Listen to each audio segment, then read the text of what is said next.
Auto sector है हमारा, large scale manufacturing जिसको कहते हैं जनाब, उसकी तो नेगेटिव ग्रोथ रही है, -1% रही। हम ज़रा CEO इंडस मोटर्स, आपको याद है हमने पूरा साल में हमने गाहे बगाए खबरें सुनी है जी, फलां का प्लांट बंद हो गया, फलां का ये हो गया, फलां के ले ऑफ्स हो रहे हैं, फलां ऑटो सेक्टर से मुताल्लिक़ ही। अली जमाली साहब हमारे साथ हैं, CEO इंडस मोटर्स। सर अस्सलाम वालेकुम। वालेकुम सलाम भाई, क्या है? अल्हम्दुलिल्लाह, thank you very much for your time. Ali साहब, आप बताइए कि अब तक जो भी आपको इत्तलात हैं, जिस तरह हम सैलरीड क्लास के हवाले से जो बात सुन रहे हैं, हम उस पर आहो फुगा कर रहे हैं कि अगर आप वाकई इसको 45% तक लेके जा रहे हैं, या अगर 40% तक भी लेके जा रहे हैं हाईएस्ट इनकम स्लैब वाले को, इन एन एनवायरमेंट के जहाँ पर इतना सारा आपका रिटेलर टैक्स नेट में ही नहीं और सारा कुछ है, तो आप अपने सेक्टर के हवाले से बताइए कि आपको इत्तलात हैं वो कोई इत्मीनान बख्श हैं या नहीं। और एक आम आदमी के लिहाज से भी एक सवाल पूछ लूँ कि ज़ाहिर है गाड़ियों की कीमतें जिस तरह बढ़ी हैं, वो आम आदमी की पहुंच से तो बहुत ही दूर हो गई ना, वो अब ये सारा कुछ एक आम आदमी, तो ये क्या अल्लाह ना करे अब से कुछ घंटों बाद जब बजट आएगा उसके नतीजे में मजीद लोग इसमें इजाफा एक्सपेक्ट करें? लेकिन अजीम भाई, thank you very much for taking me in your show. पहली बात तो ये है कि मैं आपको एक चीज बताऊं कि जो कीमतों की हम बात करते हैं, हाँ, तो मैं आपको थोड़े एग्जांपल्स दे दूं कि हर गाड़ी जो हम बेचते हैं, ठीक है, उसके अंदर 45 से 50% गवर्नमेंट के टैक्सेस हैं। मैं आपको एक एग्जांपल दूं, पाकिस्तानी 100 रुपए की गाड़ी ले रहा है तो 50 रुपया टैक्स है उसमें तकरीबन, मोर और लेस। जी 50 रुपए नहीं, और ये मोर और लेस नहीं, एग्जैक्ट फिगर में बताता हूं। मोर और लेस। एक फॉर्च्यूनर जो है उसकी कीमत आज अगर on road price 2 crore 20 lakh रुपए है, उसमें 1 करोड़ 30 लाख रुपए गवर्नमेंट के टैक्सेस हैं, तो गाड़ी की वैल्यू एक्चुअली 90 लाख है।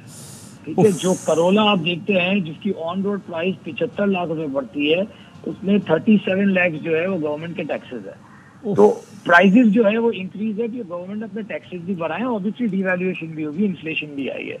अच्छा, पहले मैं आपकी बात से डिसएग्री कर रहा हूँ कि आम आदमी कौन है।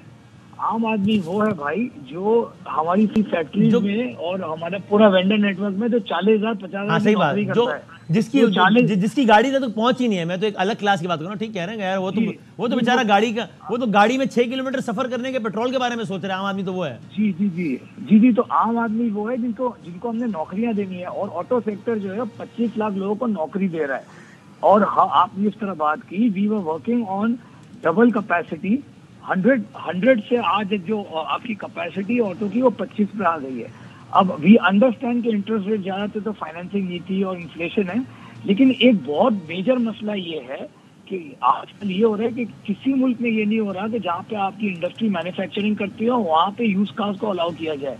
और बाय द वे मैं आपको बताऊं कि ये जो यूज कार्स आ रही है इस मुल्क के अंदर, ये इलीगल है, ये इलीगल तरीके से आ रही है। इसका पैसा हुंडी हवाले से जाता है और बेड़ा गर्द करके रख दिया है, कोई नौकरी नहीं क्रिएट करते ये लोग, और एक मतलब कमर्शियली ट्रेड किया जा रहा है, पैसा हुंडी हवाले से बाहर जाता है, बेचारा ड्राइवर को पासपोर्ट खरीदा जाता है और यहाँ पे गाड़ियां मंगाई जाती है। हमारे गवर्नमेंट से एक दफा ये था कि वी अंडरस्टैंड, आप IMF में हम ये नहीं करें कि हमारे पे टैक्सेस कम करें, लेकिन ये 40-50 हजार गाड़ियां जो आ रही है यूज कार्स, तो फिर यहाँ मैन्युफैक्चरिंग क्यों करें हम क्यों नौकरियां यहाँ पे जनरेट करें? प्लांट्स लगे हुए हैं, पूरी वेंडर इंडस्ट्री है।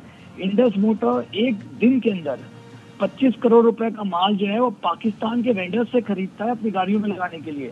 इस तरह बाकी बहुत सारी कंपनी जो खरीद रहे हैं, नौकरियां वहाँ क्रिएट हुई। अच्छा अली साहब, ये ठीक है, ये एक नुक्ता है और आप इसी पे आगे बताइएगा कि ये एक जाविया है कि ज़ाहिर है पाकिस्तानियों को ही नौकरियां देता है वो, लेकिन जो गाड़ियां आती हैं और अगर सस्ती गाड़ियां हो तो वो भी एक पाकिस्तानी की ही पहुंच में आएंगी ना, और उसकी ज़िंदगी आसान होगी।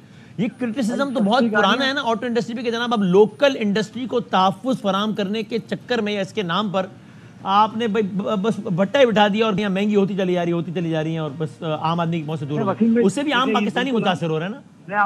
मैं आपको बता दूं वसीम भाई, देखिए एक चीज़ क्या है कि हम ये कह रहे हैं, पहले तो 49 कंट्रीज है दुनिया में 192 में जहाँ पे मैन्युफैक्चरिंग हो रही है गाड़ियों की, पाकिस्तान का नंबर 34वां है उसमें। हम क्या चाहते हैं कि इस इंडस्ट्री से बाहर हो जाए, आहिस्ता आहिस्ता हम हर चीज छोड़ते जा रहे हैं। दूसरी बात जो आपने की कि गवर्नमेंट के टैक्सेस जब हम पे हैं, मैं आपको एक एग्जांपल दे दूं, एक 1800 सीसी की गाड़ी अगर हम बनाते हैं उस पर $7,500 का टैक्स है, और वो जब बाहर से मंगाते हैं उस पर $4,800 का टैक्स है, क्योंकि उसको डेप्रिशिएट किया। तो गवर्नमेंट जो है इन लोगों को जिनको बड़ी बड़ी गाड़ियां चाहिए उनको सब्सिडी दे रही है। एक नई प्राडो अगर आप मंगाओ, नई प्राडो ब्रांड न्यू, उस पर $80,000 का आपको टैक्स देना है। यहाँ पे जो है $22,000 का टैक्स देके वो यूज गाड़ी ले लेते हैं। और वही चीज जब फॉर्च्यूनर बनाओ तो उसमें $27,000 का टैक्स दो। तो भाई बात ये है कि गवर्नमेंट ने सब्सिडी देख तो दी हुई है इनको, ताकि अच्छा इज इट दैट सिंपल? ये नंबर तो ठीक है, लेकिन ज़ाहिर क्वालिटी का भी तो एक फर्क है ना, बड़ा वाज़े तौर पे लोग कह रहे थे क्वालिटी का कोई फर्क लोग किन गाड़ियों के लिए कागज गाड़ी का लफ्ज इस्तेमाल कर रहे होते हैं, किन गाड़ियों के लिए पत्थर गाड़ी का लफ्ज इस्तेमाल कर रहे होते हैं। सर देखिए मैं आपको एक चीज बताऊं, प्लीज अंडरस्टैंड, ये वो यूज गाड़ियों का माफिया है जिन्होंने इसको ये किया हुआ है। आप अगर मैं आम आदमी का भी फीडबैक है ना, जो चलाता है गाड़ी, जिसकी गाड़ी ठुकती है, क्योंकि कराची में तो अल्हम्दुलिल्लाह खड्डे इतने हैं कि 3 मिनट में काम हो जाता है। लेकिन वसीम भाई मेरी बात सुने, देखिए I am represent Toyota, right? There is Honda, there is Suzuki, there is Kia, there is Hyundai, there is Changan, these are all world class company. इन कंपनीज का जो है ना एक ब्रांड होता है। डू यू रियली थिंक, आप खुद सोचें, आप आई थिंक काफी one of the best anchors हैं, यू रियली थिंक कोई भी ग्लोबल ब्रांड ऐसा करेगा कि दुनिया में क्वालिटी अलग है और यहाँ इस मुल्क में अलग देते क्वालिटी? यार आप ये एब्सोल्युटली, मैं आपको कहता हूँ, मैं टोयोटा की बात करूँ, क्वालिटी में 0.00001% भी फर्क नहीं है। हाँ स्पेक्स में फर्क हो सकता है। अब मैं आपको बताऊँ स्पेक्स में क्या फर्क है। आप यूज गाड़ी मंगाओ, उसमें बड़ी स्क्रीन ले लो, उसमें 12 एयरबैग ले लो, उसमें सेंसर ले लो, आपकी ड्यूटी फिक्स है। आप आईटीपी लो, आईटीपी मंगाओ और हाई वैल्यू गाड़ी मंगा लो। यहाँ पे अगर ये सारे स्पेक्स में लगाओ तो हर चीज पे मुझे टैक्स दे के प्राइस बढ़ जाती है। तो आप कह रहे हैं जापान में जो गाड़ी बन रही है उसकी क्वालिटी और पाकिस्तान की गाड़ी को कंपेयर कर लो आंख बंद करके, सेम है? एब्सोल्युटली कोई क्वालिटी हर part. I leave it to the people of Pakistan to decide. ठीक है, नोटेड। अभी मैं आपको एक चीज बताऊं, जी मैं आपको एक चीज बताऊं, मैंने गवर्नमेंट को ये बोला, देखिए ये नौकरियां क्रिएट करना जो है ना, ये सरकार की रिस्पॉन्सिबिलिटी है। एज टोयोटा अगर आप ये कहें, मेरा तो रोल है, आप सर यूज गाड़ी कमर्शियली खोल दें, फिर मुझे मंगाने देखिए कि जितनी गाड़ियां आती हैं उस पर 70% टोयोटा आती है, तो फिर मैं मंगाऊंगा, प्लांट बंद कर दूंगा। 125 एकड़ जमीन पे प्लांट बना हुआ है, सारे लोगों को निकाल देंगे हम, 100 आदमी से काम चलाएंगे और पैसे एज अ बिजनेसमैन ज्यादा पैसे बनाऊंगा मैं। लेकिन it's not good for the country. We need job for our people, we need job for our kids.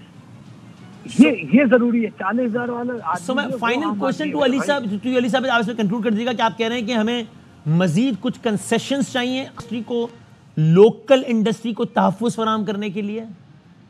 नहीं, मैं कह रहा हूँ वी अंडरस्टैंड कि हम किस सिचुएशन में हैं, हमें कोई कंसेशन नहीं चाहिए, ठीक है, लेकिन आप ये इलीगल यूज कार को बंद करें, ये बंद करें, ठीक है। ये कोई किसी कंट्री में जहाँ मैन्युफैक्चरिंग हो रही है वहाँ पे इस तरह से यूज का अलाउड नहीं है। ये बिल्कुल ही गलत सिचुएशन है। मैं कह रहा हूँ भले आप ना हमारे कोई टैक्सेस कम करें, ठीक है, मजीद हो सकता है कुछ लगा भी दें, लेकिन लेवल प्लेइंग फील्ड पे ये नहीं हो सकता कि हम नई गाड़ी को, अब मैं आपको, अगर आपकी वाइट गुड इंडस्ट्री है, कल अगर आप एसी यूज मंगाना शुरू कर दे, $50 का एसी आएगा, आपकी वाइट गुड इंडस्ट्री बढ़ जाएगी। तो गाड़ियों में क्यों किया हुआ है? और कोई इंडस्ट्री बता दे जहाँ पे ये हो। टेक्सटाइल वालों को अगर हम कह दे कि हम अगर यूज कपड़ा बिल्कुल लंडे की तरह कमर्शियली अलाउ कर दें, ऐसी इंडस्ट्री जहाँ पे है और कौन सा ऐसा बोल के जा रहा है। Thank you so much.